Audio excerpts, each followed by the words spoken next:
স্বামীর বিশ্বাস ভেঙে দেওয়ার পরে আপনি স্বামীর যতই খেদমত করেন, স্বামীর জন্য জীবন প্রাণ সব আপনি উৎসর্গ করে দেন, স্বামীর জন্য দিনরাত পরিশ্রম করেন, টেক কেয়ার করেন, যত্ন করেন, এটা আসলে স্বামীর গায়ে লাগবে না।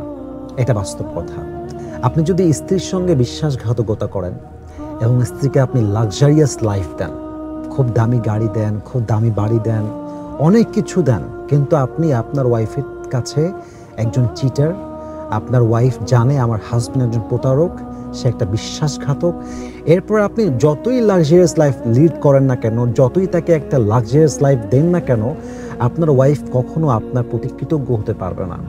আপনার ওয়াইফ কখনো আপনাকে মন থেকে ভালোবাসতে পারবে না। হয়তোবা সম্পর্ক থাকবে, হয়তোবা সে আপনার টেক কেয়ার করবে, কিন্তু মনের যে একটা ব্যাপার আছে না, মনের যে একটা আত্মতৃপ্তি আছে না, এটা কখনো সে তার মনের ভিতরে খুঁজে পাবে না। আমার যেটা, this is my personal point of view, but I don't know whether you will go to agree or not, but I hope you will go to agree. আমার মতের সঙ্গে যে আপনি 100 একমত হবেন, I don't think so. But আমার মনে হয় যে সম্পর্কে যখন বিশ্বাস ভেঙে যায়, এরপরে যে সম্পর্কটা থাকে পৃথিবীতে, এটা কোনো রিলেশনশিপ নয়, এটা হচ্ছে একটা সিচুয়েশনশিপ।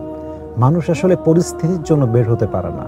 হয় হাজব্যান্ডের থেকে স্বামী, স্বামীর থেকে ওয়াইফ যেতে চায় কিন্তু যেতে পারে না, বাচ্চার দিকে তাকায়, অথবা হাজব্যান্ড তার ওয়াইফকে ছাড়তে চায় কিন্তু ছাড়তে পারছে না, হয়তো কোনো একটা ক্রাইসিস আছে।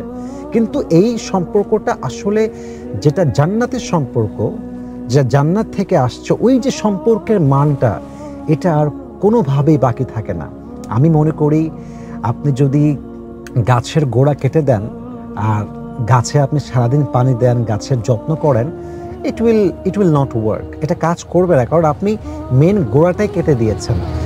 বিশ্বাসের মূল ভিত্তি, সম্পর্কের মূল ভিত্তি হচ্ছে বিশ্বাস। এটা হচ্ছে পিলার। বিশ্বাস আছে, ভালোবাসা আছে, বিশ্বাস আছে, সম্পর্ক আছে। বিশ্বাস নাই, সম্পর্ক মাটির সঙ্গে তলিয়ে ম্যাচাকার হয়ে নিঃশেষ হয়ে যায়, এর কোনো অস্তিত্ব থাকে না। এজন্য আমি প্রতিটি মানুষকে অ্যাড্রেস করে একটা কথা বলবো, যে কোনো সম্পর্ক হতে পারে, হাজব্যান্ড ওয়াইফ রিলেশনশিপ হতে পারে, আপনার ফ্রেন্ডশিপ রিলেশনশিপ হতে পারে, যে কোনো সম্পর্কে মাস্ট আপনাকে বিশ্বাস রেখে চলতে হবে। আপনি যার বিশ্বাস নিয়ে আজকে খেলছেন, এই মানুষটা যদি আপনাকে ছেড়ে দেয়, আপনি কি আপনার লাইফে সুখী হতে পারবেন?